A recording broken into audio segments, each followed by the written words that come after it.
Thank you very much, everyone. And we will soon move on to the next panel, technology and the economy. I would like to invite Dr. Liran Antebi, INSS senior researcher, and she will moderate this conversation with Boaz Levy, CEO of IAI, Israel Aviation Industries.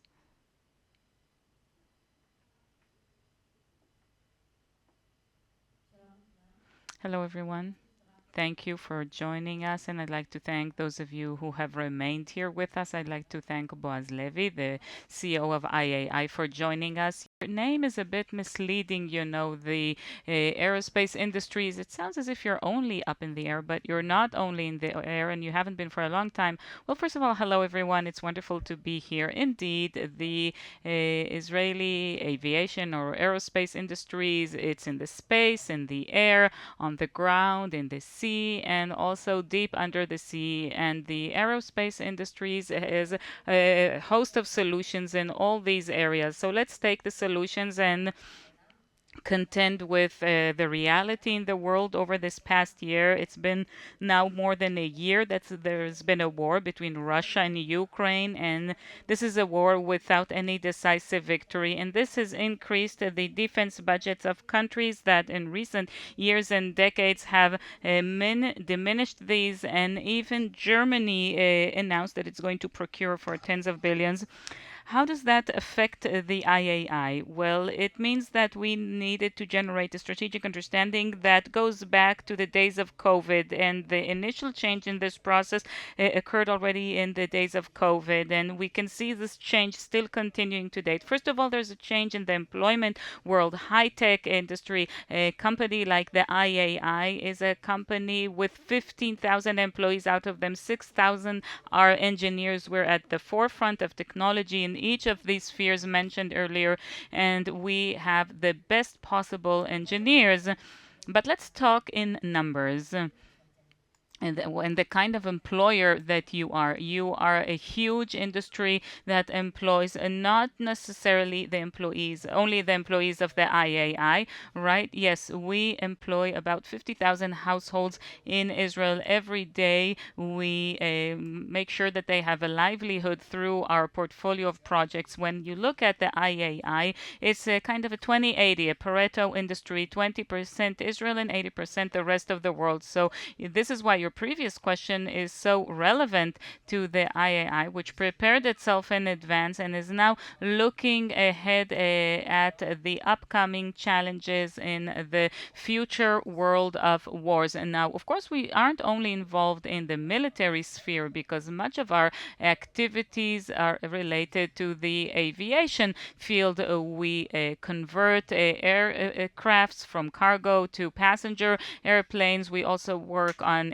executive jets, and we are taking these capabilities of our civilian aspect, we add it to the military one, and we understand one thing: the world doesn't revolve only on defense budgets. It's all about needs and a proper response to the needs. And when I look today, I'm saying that these budgets come from a need to provide some kind of a comprehensive, uniform solution that will respond to the changing needs in the future battlefield. And the future battlefield is no longer at a front far away, it's here at home. It involves people, civilians, the civilian aspect, the military aspect. It takes into account assault capabilities as well as defensive capabilities. Therefore, the solution needs to be in each of the layers mentioned earlier to create a situation estimate that will allow decision makers to take the right decisions, creating some kind of communication between all the entities. And it's best not to use ground infrastructure but space infrastructure, and one can add to that a command and control units, aerial defense units, assault units, and to connect it all in such a way that would provide, on the one hand, a homogeneous solution, and on the other hand, a solution that optimizes all the elements I just listed.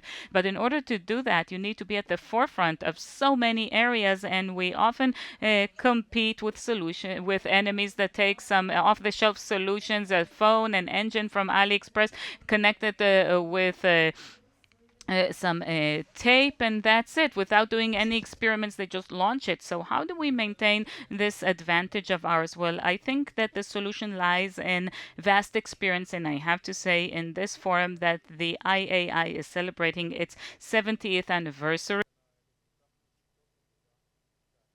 Over these 70 years, we've developed work methods and thinking processes, and all these processes that rely on the wonderful engineers we have and which try to forecast the future and to develop systems that will provide a solution not just for the challenge of tomorrow, but also for the challenge of today, and to a certain extent, in answer to your question, to yesterday's challenge. And all these systems need to provide a solution for a system that, for a very sophisticated system, but also for a very simple system that tries to build off on other systems that we have for defensive or offensive purposes. So the role of the IAI in this context, the context of national security in its broader meaning,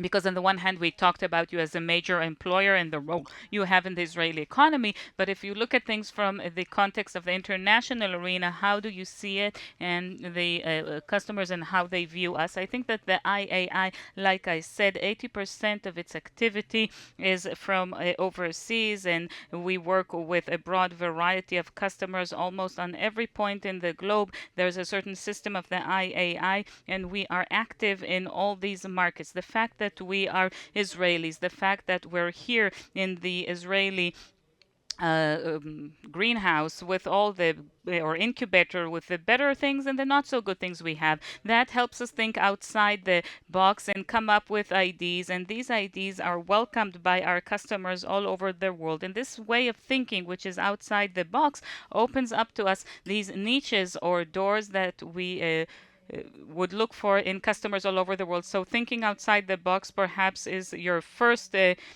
advantage in comparison to your competitors. Usually yes. I think that the IAI, just like many other Israeli industries, the IAI offers a host of solutions that are unique, and perhaps on many issues we are first in the world. And perhaps we should mention here the first drone in the world was born in the IAI. The first ballistic missile interceptor was born in the IAI. The C2C, the first C2C missile was born in the IAI. And initially, when we launched it to space in such a strange place, that was also from the IAI. In recent years, you've had a lot of collaborations. Israel has more and more collaborations in general. It's because of the Abraham Accords, but not only that. And the IAI has significant experience in collaborations. For example, it was a partner on the F-35 airplane. So we even have, a part in this American project. And how do these collaborations impact us? How do you see it from your perspective? Yes, we indeed collaborate with many companies all over the world. The wings of the fighter jets, the F-35, the F-15, the F-16 are manufactured in the IAI, and various other components of these aircrafts. There are weapon systems, for example, the Barak, that we planned in collaboration with other countries. It's a wonderful activity led by governments on the Chetz, the Arrow project. Why is it so good? In such a challenging world, collaboration between countries, that brings a lot of good things to the table. First of all, the budgets. When the budget for a vast project is divided up by several countries, then the economic interest is stronger, and our ability to execute this project is greater. When we talk about several countries that participate in the game, and each one brings its own share to the table, then the time to market it becomes shorter and more relevant. And it's such an ever-changing world that wants its products here and now and isn't willing to wait for tomorrow morning. The collaborations are the name of the game. Okay, so I'd like to finish off with a personal question. I'd like to hear your take, your perspective. I'd like to take the liberty to say that you're a pretty rare species. You graduated from schools, you entered the IAI. How long have you been there? 33 years in the IAI. This definitely gives you a long-term perspective. So I wanted to ask you, my initial formulation of the question was, what was your peak moment, and is the peak behind us? And I'm sure you won't answer that, so let me divide it up into two parts. Let me ask you, which historic peak was the IAI involved in, and what is the next thing that you project that the IAA could bring a peak for Israel? Well, first of all, I hope that the situation I just described will continue forever, and for the peak, the height to be, in our future, because we're constantly growing and we keep improving our performance from year to year. And the IAI sees a broad spectrum of activities for the next few years.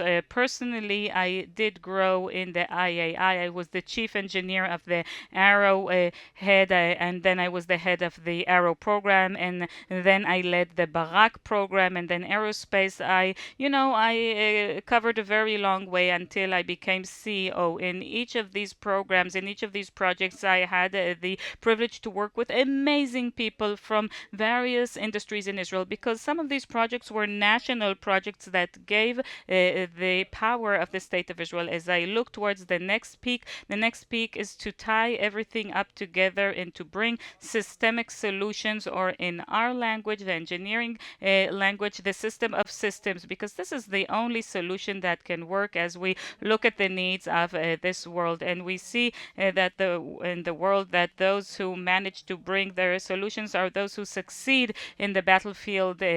So this is why your message corresponds with trends from battlefields. And of course, hopefully we won't need these solutions. Hopefully we'll just develop them and then convert them to civilian solutions. Boaz Levy, CEO of the IAI. Thank you very much for joining us today. Thank you.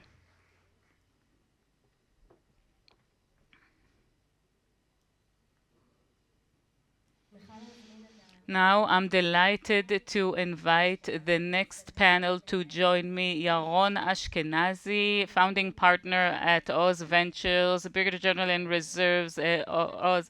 Miki Edelstein, Executive Vice President, Strategy and Business Development at Elbit, and Brigadier General retired Ariel Karo from RAFAEL.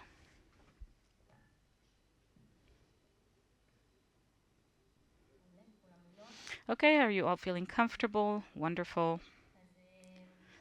So we sit here together today to discuss the impact of technology, whether it's defense or security technology, or in general regarding Israel's security in the broader sense, not just the solutions that we give the security forces, or solutions or technologies that are about security as a very narrow and often very military term, but a broader perspective on how Israel's technological resilience and status, which of course is manifest through the industries, for the defense industries and foundations, contribute to Israel's being a country with a broader national securities. And thank you for joining me for this discussion. Let's begin with one question I'd like to address to all of you. Like I said before, the war between Russia and Ukraine broke out a year ago. It's been going on for a year now, and we see an opportunity to learn not from war games, but from what's actually happening there. And it seems that the world is at the cusp of an arms race. Even countries that cut their defense budgets are now beginning to increase their procurement. They want to purchase technologies. This has an effect on the world. The question is, are we going towards a more violent world, or is this an opportunity to use technology for civil purposes or other needs? And let's start with you, Yaron, the order that you're all sitting. So hello, everyone. Good afternoon. I know it's a difficult hour. It's after lunch, and it's almost 4 o'clock p.m. So I see that the audience here has dwindled down a bit, but I'd like to take your question and tackle it from a different angle. First of all, I'd like to take the liberty and thank my friends here from the defense industries. I think that on behalf of all of us, for their contribution to the state of Israel and their strengthening, and probably they'll answer your question personally. I would like to add another aspect to this discussion, and to, in contrast to what's expected of me, because if you were to say, as a representative of a VC in this outstanding conference, then probably people would ask themselves, so how much of our income or revenues comes from high tech? That's 30%. To what extent, how much did high tech export in 2021? Over 54%. And but I think the question should be a different question. The question today is a different one, and I'd like to tackle it from the personal aspect. 15 years ago, I arrived at Canada, and we started working with Canada directly. And they taught me two things when I came to Canada. First of all, they said, listen, you're a Sabra, an Israeli native. You have arrived at the most polite country in the world. This is a multicultural place. You must respect tolerance and always, always be polite.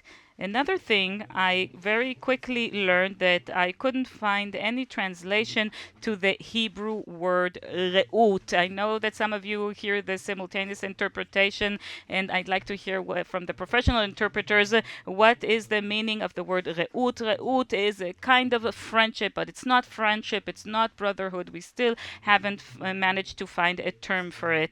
But let's go back to Israel. We are all proud Israelis. We saw the pain this morning, those of us who stood up and spoke out, and we saw the people protesting outside. We saw what's happening on the roads. And, it doesn't matter what your own personal political opinion is. At the end of the day, we're all brothers. And this is this kind of re'ut, camaraderie, brotherhood, friendship, and we need it. We don't have another country. The company I founded, Oz, 5.5 years ago, which is actually a Canadian Israeli investment firm, we try to find the technologies that are changing the world. Deep tech, that is the deepest world changer that we have here in Israel, the startup nation. We've invested in dozens of this, over 1 billion shekels.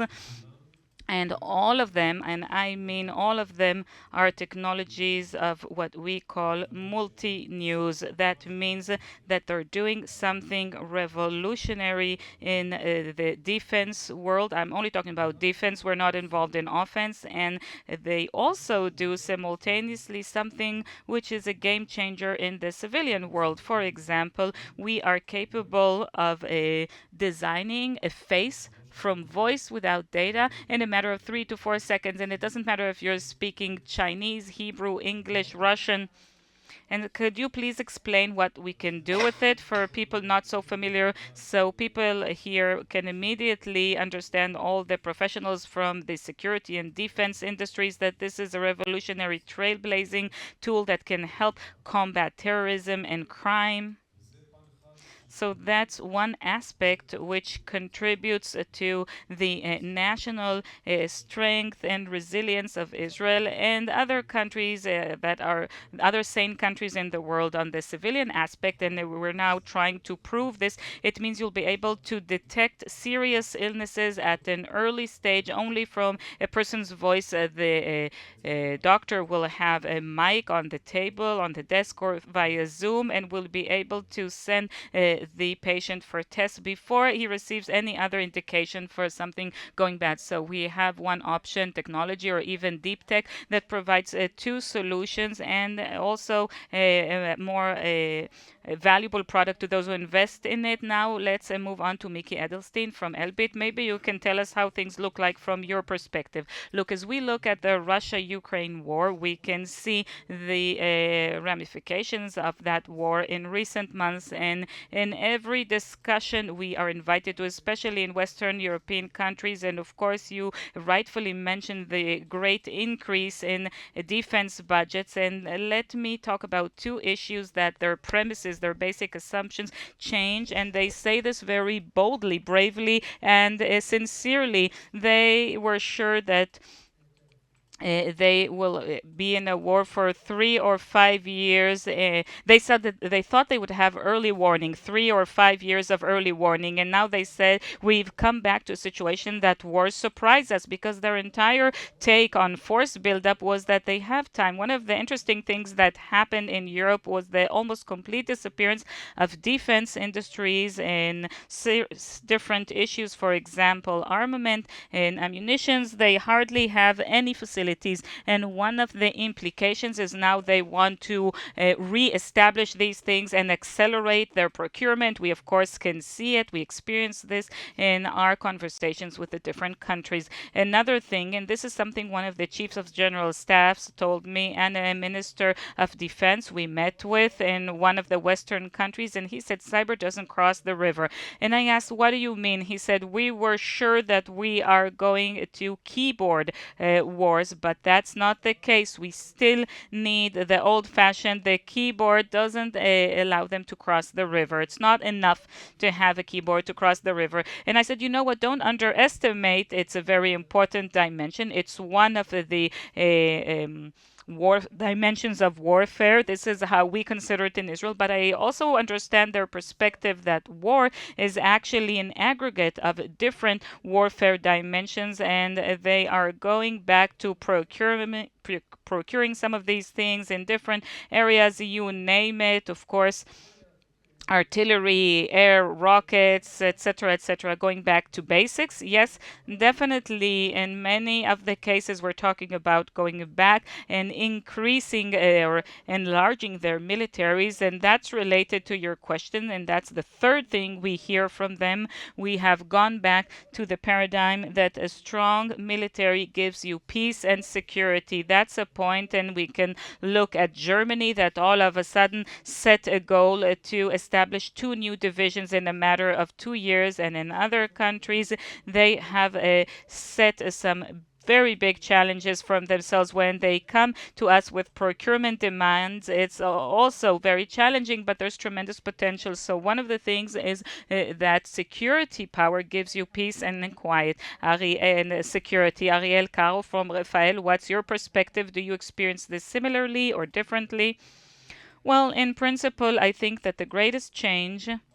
Let's start with what we didn't have. There are very few new systems that were discovered for the first time and served as a tactical or operative surprise. The surprise is a strategic one, and the surprise is that we realize that war can happen. They can happen not just in Europe, it can happen in other places, and decision makers all over the world have realized that they're not prepared for that.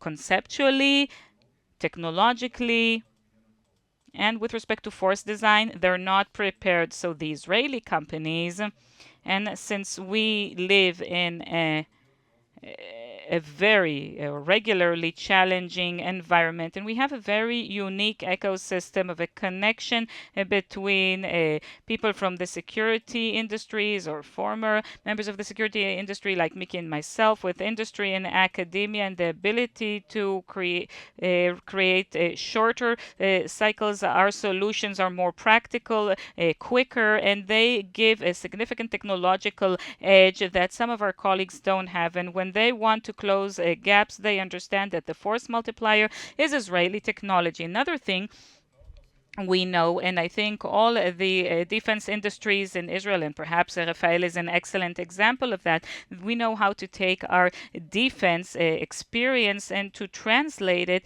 into a unique capability. And I could give you several examples. Israel is the first country in the world that took the aerial defense concept and changed it substantially from defense from fighter jets into tackling a broad array of threats. We have a multi-tiered, multitasked, synchronized sphere. There is no other country in the world that came up with such a solution, and we have minds like, Iron Dome and David Sling.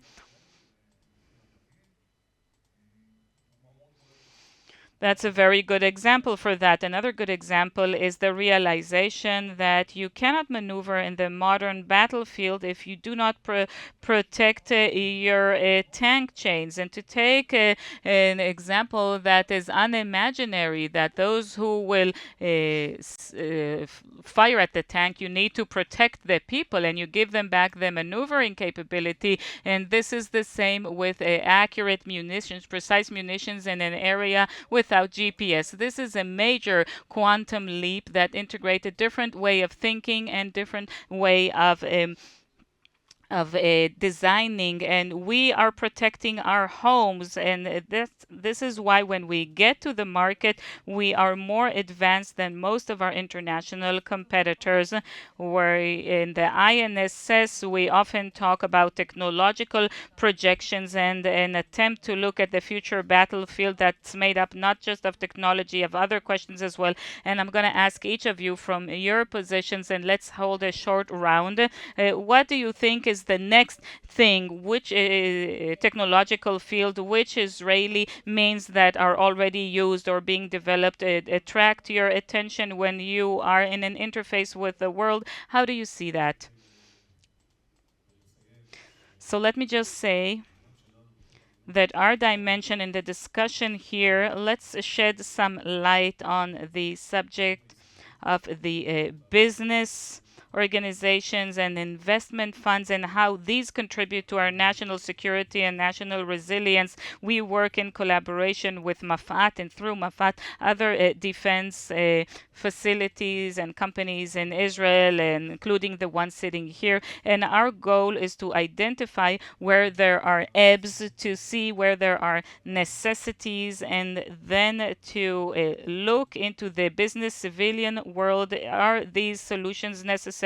We've learned a long time ago, all of us, that there are a lot of defense technologies which could also be used in civilian areas in a trailblazing way. That's exactly what we do. We know exactly how to identify the needs for 3 to 5 years in the defense industry, things that don't have solutions yet. We work with a team of consultants, whether it's the head of the CIA, FBI, MI5, and other defense and intel agencies from all over the world. And together with them, we identify, along with the civilian organizations, the needs, the technologies that will lead from national security to economic security. It can be in areas of cyber and quantum and photons and space, etc. And these are technologies that we can promote in a very special way. Some of them we find in early stages and then we invest in them. Just like I mentioned, we have over 1 billion shekels until now. We've also established a very special hub in Tel Aviv with an investment of an additional $250 million that advances technologies from the inception change from scratch. We learn through the defense organizations you mentioned where are the needs for 3 to 5 years ahead, and with a team of veterans from these fields and business fields, we develop these technologies in a relatively short period of time and with an ability to make smart capital and make sure that it's out in the international markets, and that generates success that grosses in a lot of money to Israel. They bring a respect and also might. Is there one name, one word that generates perhaps more interest and brings this interest here to Israel and not elsewhere? I would say that it started, but it still lies with cyber. But today people understand that there are so many other areas, whether it's biosecurity and brain-computer interface and so many other areas, photonics, that in let's say 3 years, all the security agencies and all the civilian one, utilities, telecommunications, etc., they will all deal with the same demands and solutions against the bad groups around us. Miki, what about you guys? Well, let me start with our perspective, or perhaps I can share our way of thinking. We try to look at existing paradigms and to try and tackle different directions or break different paradigms. And I'll give you 3 examples from projects, some of which have already really matured and others are the future. One is a powerful laser. Elbit is now developing a powerful laser for Ariel systems specifically. What is the advantage of this powerful laser? The fact that it allows us to neutralize any threat that's in the air, the different types of missiles, etc. But it especially helps us deal with the challenge of quantities, whether it's Lebanon, Iran, and etc. So this is actually, it provides a solution to the fierce economic race for Israel. The mere fact that we have this technology, it's a cost of $2 for every missile. So if we're talking about the future of the great threats, more precise missiles, large quantities, and other elements, we won't get into all the secrets, but this makes it possible for us to use a different approach. These are systems that are already various customers have shown great interest in it, and of course it'll take a few more years. Another thing, that's the approach, or the, we would often look at the enemy, see what they do, and we build something to answer that. And we always needed a lot of intel in order to see how to confront each kind of capability. Today, in certain areas, such as electric warfare, thanks to AI, machine learning, etc., we can contend with these things that we don't know, and we know how to provide a response to them in real time. And this is a significant advantage, merely thanks to the fact that you have this technology that makes it possible to maintain a relative edge in comparison to the enemy wherever it takes its abilities, especially when the enemy changes so quickly and can afford to do things in standards and norms we wouldn't want to. It allows us to maintain the relative competitive edge at any given time. Do you see it the same way? No, I do very much agree in terms of the laser example. I think we're going to be the first in the world to make it operational in a way that is another interceptor within the Iron Dome system, along with the kinetic interceptors. It's going to be an ERT, laser-based ERT system, and what we think is considered the economy of war, because there'll be great masses, so we expect them of a lot of threats, and through over time, and we can see this in Ukraine as well. So your ability to address issues in a way that doesn't collapse you economically. So it's a platform. It's very, but give this platform very additional capabilities, making it versatile. And most of our upgrades are software upgrades, so it knows how to use existing systems and add a lot of very critical capabilities to them. And when we look at revolutions, we look at some of them from RAFAEL's point of view, at least. I think the point, artificial intelligence that allows us, in the battlefield 20 years ahead, for example, we're looking at platforms that are between 100 grams to 70 kilograms, between 70 centimeters to 70 kilometers, and swarms that know how to communicate, they know how to share information and make people. I believe there'll still be people in the loop, but it turns them from a hard worker into a decision maker. Take all of the hard work and give a massive information by combining technological capabilities and human decision making. And now the second thing that we look at is to look at all of the energy needs as part of that same economy. The third aspect is the understanding that not all states, even not our states, will be able to buy everything. Not everything can be even on the newest platforms. We see how long it took the moment you bring in a new capability until you can assimilate it across an entire fleet or division. So how can you do that? How can you do it in a way that defends and protects soldiers' lives? Second, how do you do it in a way that provides you a multi-sensor system and processing capabilities? Because some of the things we're adding personnel, virtual personnel, into teams in order to alleviate the overload on soldiers. So, and we in RAFAEL, we look to the security of the state of Israel, but this level of knowledge we found in the most sophisticated forces around the world.